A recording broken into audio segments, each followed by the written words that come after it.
بسم اللہ الرحمن الرحیم الحمد للہ رب العالمین والصلاة والسلام علی اشرف الانبیاء والمرسلین نبینا محمد وعلی آلہ وصحبہ اجمعین۔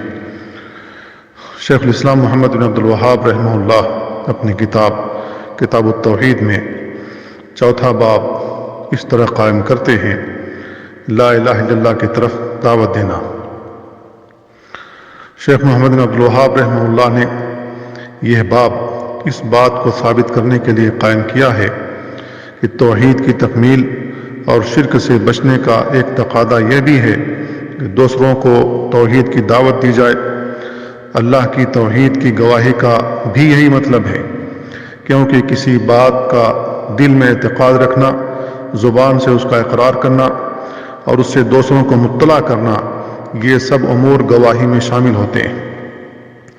توحید کی طرف دعوت دینے سے مقصود اس کی تمام تفصیلات اور اقسام کی طرف بلانا، سمجھانا اور شرک کی توضیح کر کے اس کے تمام انواع و اقسام سے باز رہنے کی دعوت دینا ہے، اور یہ ایک انتہائی اہم کام ہے۔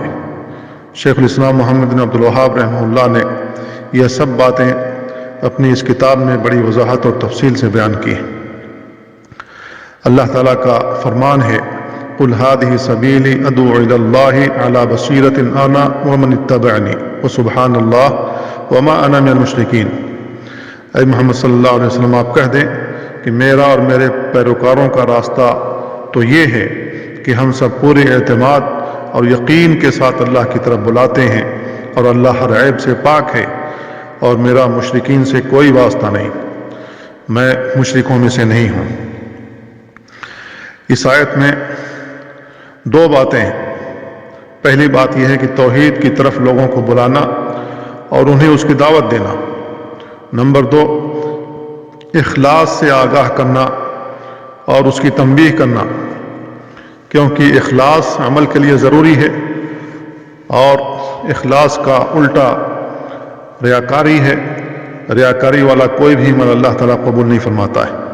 لہذا توحید کی طرف دعوت دینا ایک عظیم الشان کام ہے، ایک محتم بالشان عمل ہے، لہذا اس میں اخلاص کا پایا جانا ضروری ہے، کیونکہ مشاہدہ ہے کہ بہت سے لوگ اگرچہ بظاہر حق کی طرف دعوت دیتے ہیں، مگر در حقیقت وہ لوگوں کو اپنی طرف بلا رہے ہوتے ہیں۔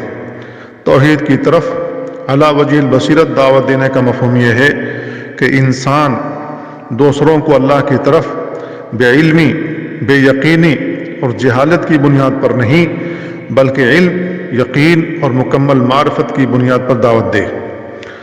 انا ومن اتبعنی کا مفہوم یہ ہے کہ میں لوگوں کو اللہ کی طرف علی وجہ البصیرت یعنی علم، یقین اور مکمل معرفت کی بنیاد پر دعوت دیتا ہوں۔ اسی طرح میری پیروی کرنے والے اور میری دعوت پر لبیک کہنے والے افراد بھی علم، یقین اور مکمل معرفت کی بنیاد پر لوگوں کو اللہ کی طرف بلاتے ہیں۔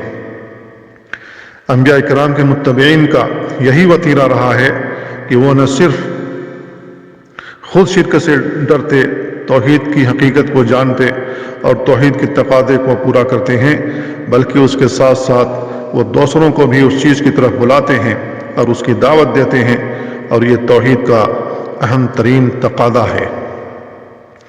عبداللہ بن عباس رضی اللہ عنہما سے مروی ہے کہ رسول اللہ صلی اللہ علیہ وسلم نے معاذ بن جبل رضی اللہ تعالیٰ عنہ کو یمن کی طرف جب روانہ کیا تو انہیں ہدایات دی۔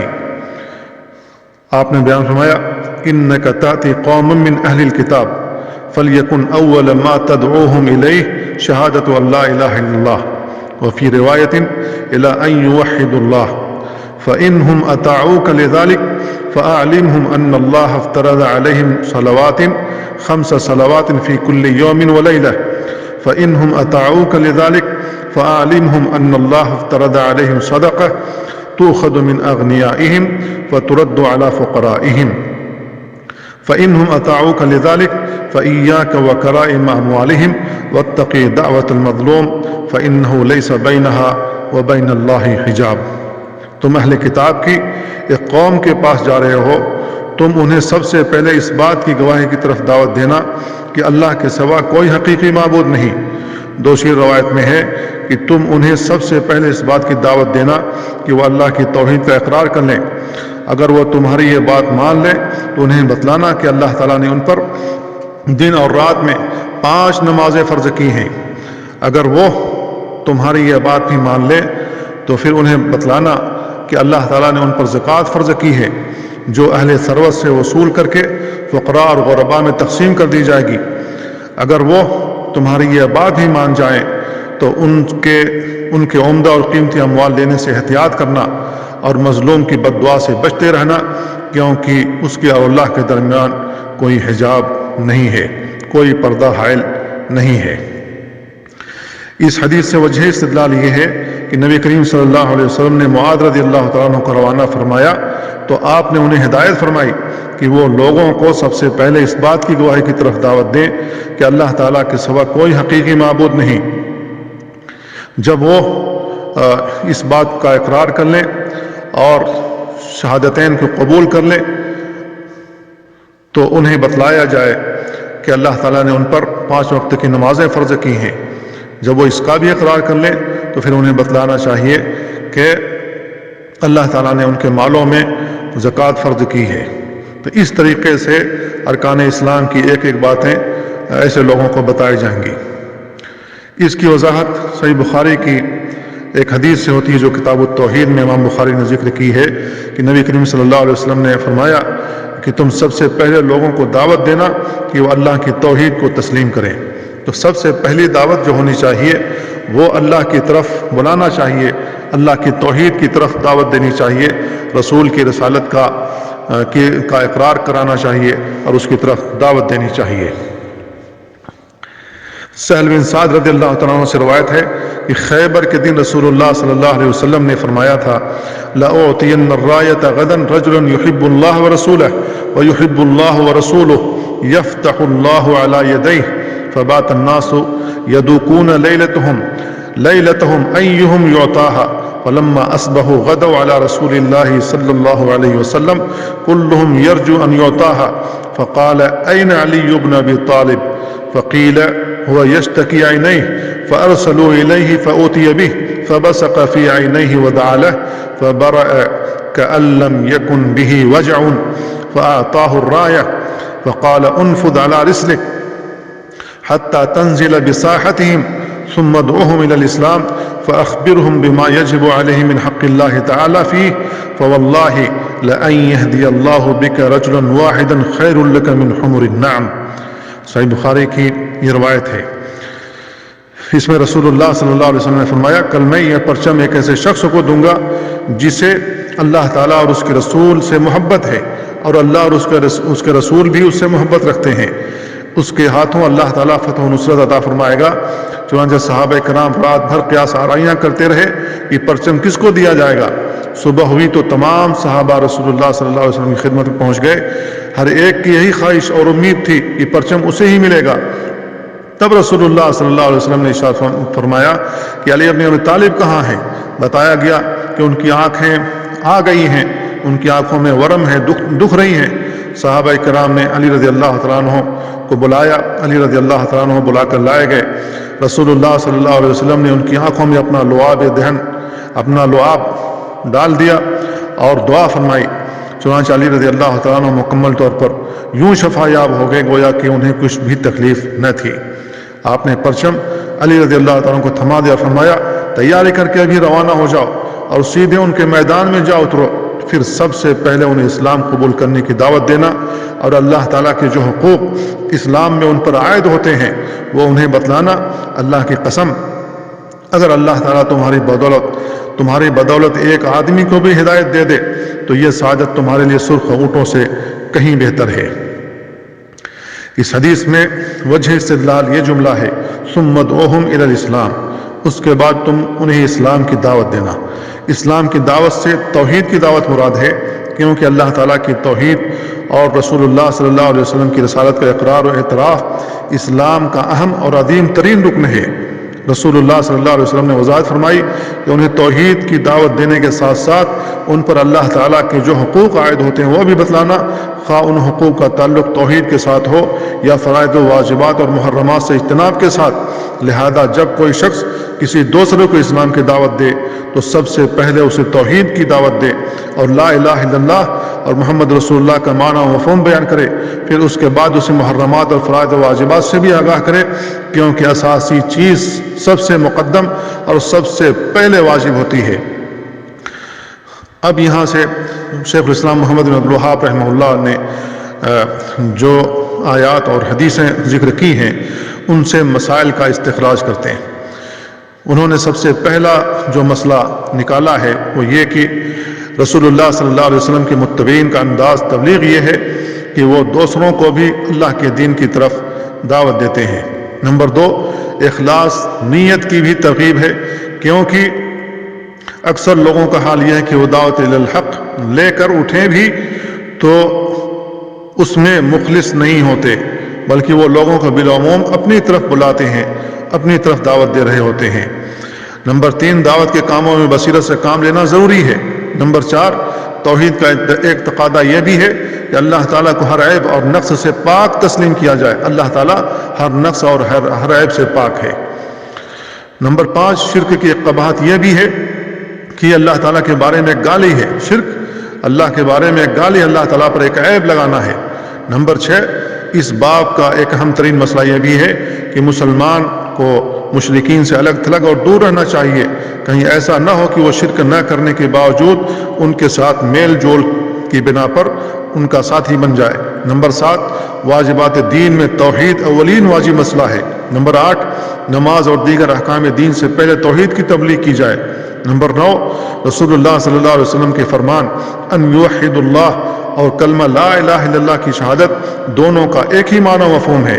نمبر 10، کچھ لوگ اہل کتاب ہونے کے باوجود عقیدہ توحید سے کما حقہ باخبر نہیں ہوتے یا جاننے کے باوجود اس پر عمل نہیں کرتے۔ نمبر 11، یہ آگاہی بھی ہوئی کہ دین کی تعلیم تدریجاً دینی چاہیے۔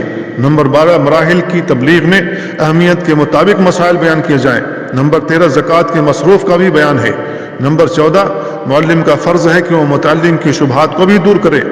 جو معلم ہوتے ہیں، جو سکھلانے والے ان پر فرض ہے کہ جن کو وہ سکھا رہے ہیں، جن کو وہ بتا رہے ہیں، ان کے شبہات کو دور کیا جائے اور ان کے جو سوالات ہوں ان کے جوابات حکمت کے ساتھ دیے جائیں اور دلائل کی روشنی میں دیے جائیں۔ نمبر 15، زکوٰۃ وصول کرتے وقت عمدہ اور قیمتی مال لینا منع ہے، بلکہ متوسط درجے کا مال بطور زکوٰۃ کے لینا چاہیے۔ نمبر 16، مظلوم کے بد دعا سے بچتے رہنا چاہیے، کیونکہ رسول اللہ صلی اللہ علیہ وسلم نے معاذ بن جبل رضی اللہ تعالیٰ عنہ سے کہا تھا کہ مظلوم کی بد دعا سے بچتے رہنا، کیونکہ اس کے درمیان اور اللہ کے درمیان کوئی پردہ حائل نہیں ہے۔ نمبر 17، مظلوم کی آہ و بد دعا اور اللہ کے درمیان کوئی حجاب نہیں۔ نمبر 18، سید المرسلین محمد صلی اللہ علیہ وسلم، صحابہ کرام اور اولیاء کرام پر مشقتوں، بھوک اور تکالیف کا گزرنا بھی توحید کی ایک بہت بڑی دلیل ہے۔ 19، رسول اکرم صلی اللہ علیہ وسلم کا یہ ارشاد کہ میں کل یہ پرچم ایسے شخص کو دوں گا جسے اللہ تعالیٰ اور اس کے رسول سے محبت ہے اور اللہ تعالیٰ اور اس کے رسول بھی اس سے محبت کرتے ہیں، آپ کی علامات نبوت میں سے ایک ہے۔ نمبر 20، نبی کریم صلی اللہ علیہ وسلم کا علی رضی اللہ تعالیٰ عنہ کی آنکھ میں لعاب دہن ڈالنا اور آپ کا اور ان کا فوراً صحت یاب ہو جانا بھی آپ کی علامات نبوت میں سے ہے۔ نمبر 21، علی رضی اللہ عنہ کی فضیلت بھی اس حدیث سے ظاہر ہوتی ہے، کیونکہ نبی کریم صلی اللہ علیہ وسلم نے بیان فرمایا اور شہادت دی کہ اللہ تعالیٰ اور اس کے رسول اس آدمی سے محبت کرتے ہیں اور وہ بھی اللہ اور اس کے رسول سے محبت کرتا ہے۔ نمبر 22، صحابہ کرام کی عظمت اور فضیلت بھی واضح ہوتی ہے کہ وہ ساری رات یہ سوچتے رہے کہ صبح یہ پرچم کس خوش نصیب کو ملنے والا ہے، اور اس سوچ میں وہ فتح کی بشارت بھول گئے، گویا ان کے نزدیک اللہ تعالیٰ اور اس کے رسول کی خصوصی محبت کا اعزاز فتح کی بشارت سے زیادہ عزیز تھا۔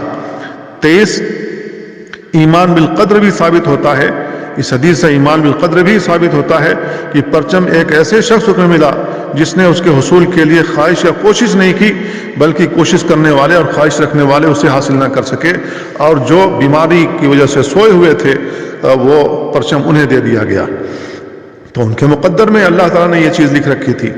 24، رسول اللہ صلی اللہ علیہ وسلم کا علی رضی اللہ تعالیٰ عنہ فرمانا علی رسلک کہ سیدھے جاؤ، اس میں آداب جنگ کی تعلیم ہے۔ نمبر 25، جنگ سے پیشتر کفار کو اسلام کی دعوت دینی چاہیے، اسلام کے بارے میں بتانا چاہیے تاکہ ان پر حجت قائم ہو جائے۔ حجت قائم ہونے کے باوجود وہ اس جنگ کے لیے سامنے آتے ہیں تو پھر ان سے جنگ کرنی چاہیے۔ نمبر 26، لوگوں سے اولین خطاب ہو یا قبل ازیں جنگ ہو چکی ہو یا دعوت دی جا چکی ہو، ہر صورت میں جنگ سے قبل اسلام کی دعوت دینا مشروع ہے۔ نمبر 27، رسول اللہ صلی اللہ علیہ وسلم کا فرمان ہے کہ ان پر اللہ کے جو حقوق عائد ہیں وہ انہیں بتلانا۔ اس سے معلوم ہوا کہ اسلام کی دعوت حکمت اور دانائی کے ساتھ پیش کرنی چاہیے۔ نمبر 28، ایک مسلمان کو اسلام میں مقرر کردہ اللہ تعالیٰ کے حقوق سے روشناس ہونا چاہیے تاکہ وہ دوسروں کو بھی تعلیم دے سکے۔ نمبر 29، معلوم ہوا کہ جس کسی کے ہاتھوں ایک بھی آدمی ہدایت پا جائے، ایک آدمی بھی راہ راست پر آ جائے، ایک بدعقیدہ آدمی بھی صحیح العقیدہ بن جائے تو اس کے لیے بہت بڑا ثواب اور بہت بڑی نعمت ہے، بہت بڑی عظمت ہے۔ نمبر 30، فتویٰ پر قسم اٹھانا جائز ہے۔ اللہ تعالی ہمیں توحید کی طرف دعوت دینے اور شرک سے بچنے کی توفیق عطا فرمائے۔ وصلی اللہ وسلم علی نبینا محمد وعلی آلہ وصحبہ اجمعین۔ السلام علیکم ورحمۃ اللہ۔